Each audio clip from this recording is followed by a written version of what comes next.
This is going to be a video tutorial on how to adjust your mouse pointer size in Windows 10. Let me jump over to my desktop here. I am on my desktop now. To adjust your mouse pointer size in Windows 10, first thing you want to do is open up Settings. I'm going to go off to the lower left-hand corner down to my little start icon. I'm going to right-click on the start icon. I'm going to go up to where it says Settings, and I'm going to click on Settings. Now in the little dialog box that opens up here, you want to go to the box that says Devices and click on Devices.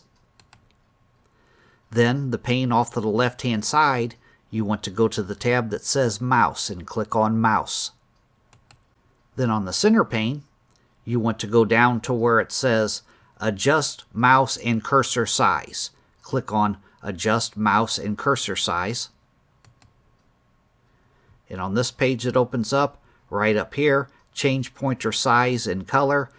The top thing is change pointer size. It has a little slider. The more you move this slider to the right, the bigger your cursor will be. The more you move it to the left, the smaller your cursor will be. That is how you change your cursor size in Windows 10. Thanks for watching.